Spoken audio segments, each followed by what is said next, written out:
Oh, hello there. I didn't see you. My name's Eric. I'm an inspirational speaker, and I'm here today to inspire you.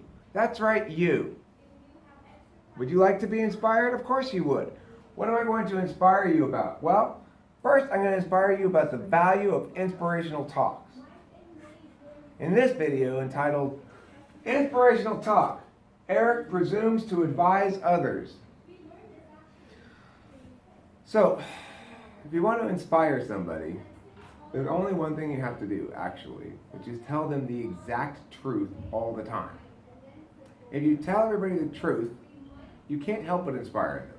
You may inspire fear, you may inspire hatred, you may inspire actual passion, you may inspire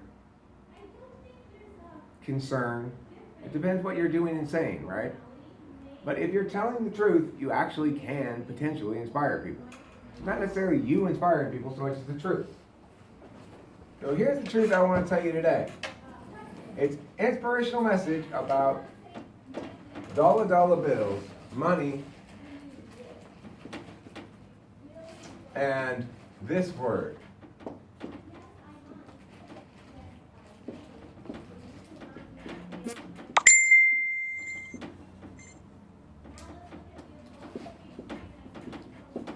Does anybody know what this word is? Entrepreneurship. Entrepreneurship. It's not really spelled like that, but it's something like that. So, you guys are on track to become employees. All of you are. Hello. That's okay. I'm somewhere between enraged and furious. Please have a seat. All of you guys are on track to become employees of some sort. Potentially independent contractors if you're going into medicine or something like that. You don't want to be that. You don't want to be an employee. It's not a good way to go if you can avoid it. And the reason is because of two things. The difference between liberty and freedom. Liberty happens when there is nothing preventing you from attaining freedom. Freedom happens when you have enough money to do what you want. That's the truth. Money equals freedom, and liberty equals the ability to get money. Now, there are oppressive laws and practices that functionally restrict one's liberty or one's freedom. But for all intents and purposes, in your lifetime, the only thing that will ever restrict your absolute freedom to do whatever you want, whenever you want, that's moral, assuming you're not doing anything wrong, assuming you don't want to go kill people or something, assuming you want to do fun stuff and cool stuff, the only thing that prevents you from doing exactly what you want all the time, whenever you want, however you want, is you don't have enough money. Right? If you had $1 billion, would you go to college? No. How about you, Anna? Would you still go to college? What? If you had $1 billion? Right now? Yeah. No. You wouldn't go to college? You mean you're not going there to learn? What about you, Rita? If you had $1 billion, would you go to college? I go to university, not college. Same thing. In America, we refer to them as interchangeably. In Britain or whatever, you're right. I mean, technically you're right, but okay, you would still go to university. What would you study? Accounting. Accounting. What, so you can sit around and count your $1 billion? Do you need more than $1 billion? Are you going to try to invest it, make more than $1 billion? No. Yeah. What are you going to count? Okay, what else would you study? Like, let's say you had $1 billion, you were going to go to college. Would it matter to you if you got the degree or not? Let's say you wanted to study something like, I'm really interested in philosophy, I want to go to college to study philosophy. If you had $1 billion, would you need the piece of paper that says, yes, we agree, you studied philosophy successfully here? Would you need that? Would you want that? I don't know, tell me. Anybody? You'd still want it. Yeah. You still want the formal acknowledgement of your successfully completing it. What if on the way to your philosophy major or whatever you're interested in, like graphic design or whatever it is you study, They say, well, of course you also have to take, if you want the piece of paper, you have to take this chemistry class, and you have to take this history class, you have to take this basket weaving class, and you have to take this and this and this. Well, you want the piece of paper. Well, that has nothing to do with what I'm studying. Well, but we have you trapped here, so we're going to make you pay us for classes you don't want. That's what they're doing, right? Would you still take those classes and get the piece of paper? Would it still be worth it to you? Still be worth it. Okay. So if you had $1 billion though, and you weren't in college, you probably wouldn't start going to college, because is there anything else you think you might prefer to do with your time if you had $1 billion and nothing restricting your freedom? Or is that, remember, when you say, yeah, I'd still like to go to college, you still value education. Now though, you get to choose between college and anything else you want to do in the world. You could hire 20 people to do stuff. You could set up a massive project. You could do anything, yes? Invest in businesses. You already have $1 billion. Are you trying to, you just want to see stuff happening. That's cool too. I mean, there's lots of stuff I would want to invest in if I had $1 billion. You could also make that maybe $2 billion for like new generations to come. Okay, so you could make more money, yeah? What if I were to go to college and hire people to do all my work? What's the point of going to college then? To get the paper? Well, you don't need the paper. What are you going to use it for once you already have $1 billion? Just be like, look, I'm a college graduate. You're going to walk around town carrying it. College graduate here. Everybody hired people to do all my schoolwork, and now I have this piece of paper. I don't need it to get a job because I already have $1 billion, but I have this piece of paper. Okay. Anna, what would you do if you had $1 billion? Would you go to college? Can you think of something you'd like to do that would be interesting, that would have an impact on the world, that you could manage to do if you had $1 billion? Remember, the number one power of entrepreneurship and money is the ability to hire other people to do stuff for you. Because there are certain projects that require help. You just can't do it by yourself. And if you're trying to always enlist people's help, like, come on, let's team up together. We'll both work on this. Then you have to sell them on the vision of your project. But if you pay them, then you get stuff you need to get done, and you don't have to worry about that stuff. So, the message today is, this should be your number one life goal until you have plenty of it. Other people will tell you materialism is bad. Other people will tell you wrong ideas like, be comfortable with limited resources. You can be happy with little. The most important things are your relationships in your life, yada, yada, yada, all that kind of stuff. This is the most important thing in life by far, money. If you have money, all your relationships can be good and happy and healthy. When there's a problem, you can solve it. If you piss off your girlfriend and you have money, you can have some roses delivered or something, you know? And maybe she'll be like, oh, that was sweet.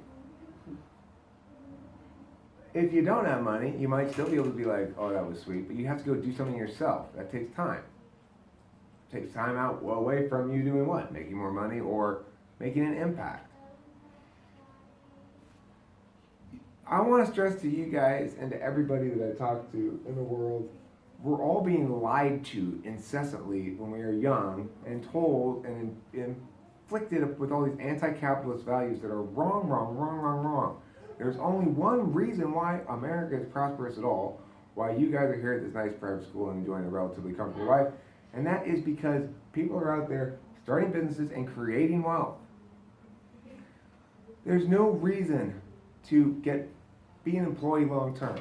Get a job early on that is an apprenticeship of sorts, that you'll pay you, but will train you how to be a businessman too, yes? What if your goal is to make something let's say your goal is something that would result in you getting money. Like let's say if someone's an athlete, their first goal is to go to college, and their second goal after making college is going to let's say the NFL or something like that, which would result in them making money. Well, I mean, obviously, look, if there's a specific reason for you to go to college that necessitates you going to college to accomplish that goal, and that goal is not low ceiling, you have to think about what the ceiling is on the stuff you want to do, right? So if you want to be a lawyer, for example, the ceiling is based on how many hours you are awake and working in a given week. Even if you get a high hourly wage, you have only so many hours you can actually charge people, right? So for me as a debate coach, when I am making money by coaching people directly, that's low ceiling work. Even though I can charge a high rate per hour, especially if I have a bunch of kids in the room. So if let's say I've got, a class full of 20 kids, and I'm able to charge each of them $20 an hour, then that's a high hourly rate, right? But even so, I'm only going to get a relatively low number of hours in a week at that rate. And ultimately, if I wanted to have a high ceiling, or at least not a cap on how much I can earn, then I'm going to need to have a business that has a set of algorithms in place that I can expand on. What does that mean? It means hiring another coach who has 20 kids. And I pay him to do his job, and then I keep the majority of the profits, right? That's how businesses normally work. But what I want you guys to think of now when you are young is the ability to make money off of digital objects, because that is where you can have the highest return for the lowest effort. If you are selling a file, like a PDF file, or an MP3 file, or whatever kind of file, that's a digital object, if you set this up so that you have some sort of web platform where you can make digital objects available for sale, whatever they are, even if it's just you reading a magazine, reading a public domain book out loud or something like that, it doesn't even matter. As you build that repository of objects that have value, that might occasionally get paid for and bought, you have a large number of them, you begin to impact this long tail cumulative effect of data on the internet, which is it costs you almost nothing to keep it there. Copies cost you nothing. If somebody buys one, it's all profit, more or less. So, my advice to you guys is this. Start compiling potentially usable digital objects in some sort of platform online, either a blog, a YouTube channel, a web page, something where you have ownership of the objects like YouTube, not something like Facebook where they have ownership of the objects. Over time, remember, let me just explain it like this. A year ago, I had a few videos up on my YouTube channel, and I had less than 1,000 total views for sure, like maybe a couple hundred views total of all my videos that I had up there. And I started thinking about this digital object notion and the fact that they are seeds that gather value over time. And I since have put up, I have over 900 videos now, and that's about a year later. And today I hit 50,000 views for my channel. However, this is what the thing looks like. 50,000 views, yes, but 15,000 of them were in the last 28 days. Out of 50,000 total. And my growth arc looks like this. And it looks like this. If you look over the lifetime of it, it looks like that. If you look over the year, it looks like that. But it's more like this. You know? Why does this happen? It's not because I make such genius videos or anything. It's not because... It's because of the natural effect of cumulative gathering of objects of like type together into a big pile. When you have 900 videos, even if one of them just gets watched every few days, well, and everyone gets occasionally some random 1.1% of people will subscribe to it or something, the more videos you have, the more that effect gets maximized. And as something becomes more well known, it increases the likelihood of others affording the same legitimacy. So that's why I'm telling you now when you are young. Begin assembling for yourself a pile of objects that represent your identity somewhere online. A pile of writings, of pictures, of whatever it is you do. If you take pictures with your phone, keep them all in one place. Not just Instagram. Someplace else too. Okay? Because Instagram, I'm not sure what their policies are. And when you finish this, remember, you're about to spend 4 years and hundreds of thousands of dollars to become an employee, and the investment doesn't pay out for 30 years. If you look at the stats, it'll take 30 years for it to become economically wise for you to have gone to college. That means your additional earning power that you have from college won't overtake the amount it costs to pay for it until you're almost 50 years old. That's the truth. Everybody's parents thinks college is the best thing in the world. That's not what facts tell us, yes? What if you take the other route, which is going to community college for 2 years and save money? Well, then obviously the cost would be lower. But the thing is this, what is it that you want to accomplish when you are done with college? What I would say is this, right now you have the passion and the liberty of youth. You're not locked down into marriage and kids yet. You have few responsibilities. Utilize your time now to do something interesting. There is nothing at all interesting with the conventional path. Get out of high school, go to community college, get a job. And then when you're 50 or 60, you go like, Jesus Christ, I sure do wish I'd listened to Eric. There's no reason. There's no reason to lock yourself in to this path of soul death. And that's what it is. This is what liberation looks like. And what liberated me? It wasn't the government or anybody else. It was money. It was me stopping being an employee. And now, it's not like I'm rich or anything by any means. But what I am is my own boss, and I'm liquid enough that I don't feel like, I come here in the morning, usually, and, but other than that, I don't really have any, I have my own classes that I obviously have to go to, and there aren't that many of them. The thing is, it frees me up to work on other projects. Now I've got other corporations in the works. Now I've got talking to famous people in the works and stuff like that. Could I do that if I were working 40 hours a week sitting in an office? Hell no. Do I need to do that to accomplish what I need to accomplish with my debate business? No. It doesn't require that much time and energy. It doesn't require me to sit down 40 hours in an office. I don't understand why that was ever a requirement of me. That's not what the business requires. So, what I'm telling you is, unless you are running the show, you are going to be doomed to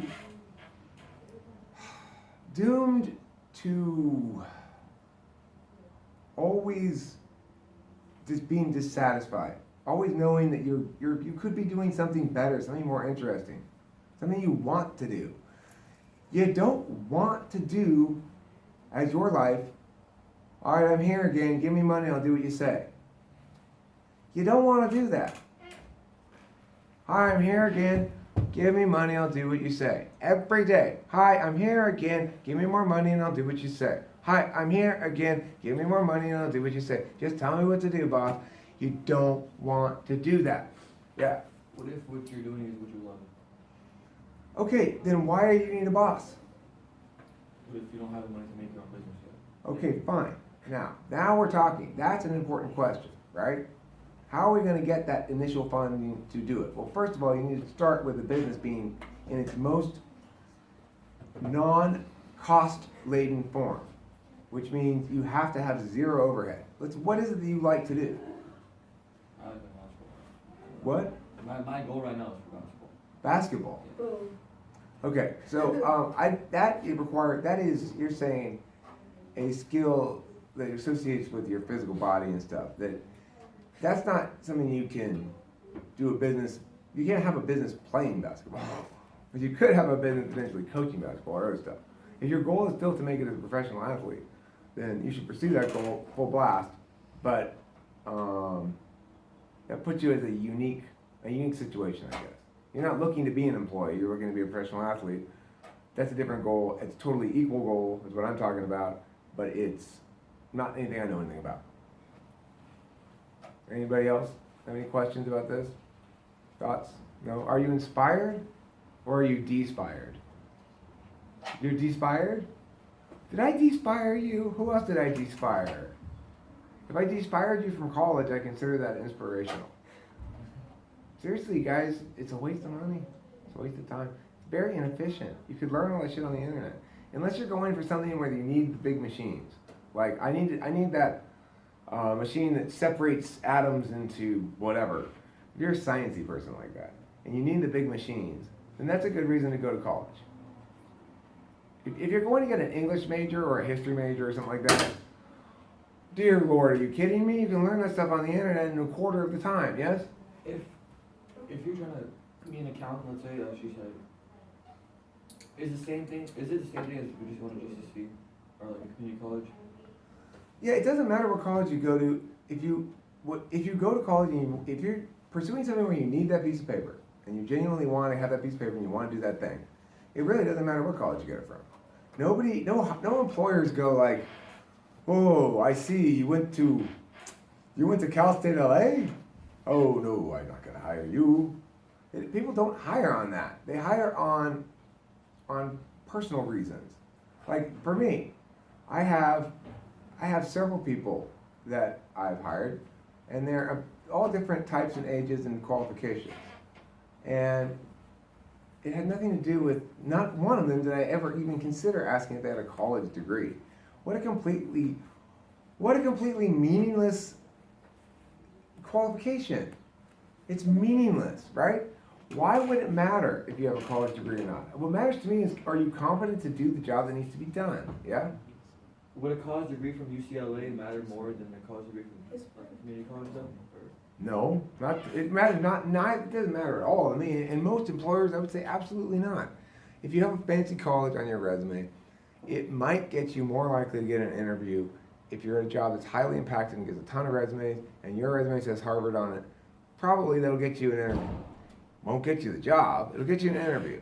I mean, I know from hiring people plenty, I hire the person who my gut tells me is the person to hire. I'm a rational guy, but not about hiring. It's all gut. It's all like I meet you, I talk to you, and I like you, and I think you're the person. It's also about like whom the heavens provides for me. It seems to be that when I need people to do something, or I need somebody to do something, I need a certain role filled, somebody just appears, and it's obvious to me that that's the person it needs to be. And sometimes I have to wait a while, but it happens all the time. It happens all the time. It's weird. I don't know what to say about it. It's not like even if I haven't mentioned it or anything, I haven't said to anybody, I'm looking for somebody to do this, then somebody I never met before will come around and and I'll hang out with them for a little while, and they'll be like, oh, I'm really interested in doing this, and it'll be the thing I'm looking. It's strange how it happens, but that's why I think that somebody's playing this game, right? There's somebody in another universe, like alien master guy, who is playing this video game that we're experiencing right now. Oh God. And he's really good at it, and he's playing my character. He finally got good at it. It took him like 40 years to get good at it. But now he's gotten good at it, he's playing me, so he lines things up for me on purpose. Like, he's like, okay, shit. Eric's not looking for anybody here. All right, let's see if we can finagle a way to drop some random person in front of him. It's very kind of the universe to do that. However, if you get in the habit of anticipating that happening, it will. You have to do a little bit of metaphysical finagling, You got to be okay with some non-rational understandings of the world. You have to believe in magic a little bit. But there's nothing wrong with that. Remember, at the end of the day, as long as you are ethically sound, assuming you're not unethical, all of life can be boiled down into one simple rule. Get as much money as you can. That's the way to freedom.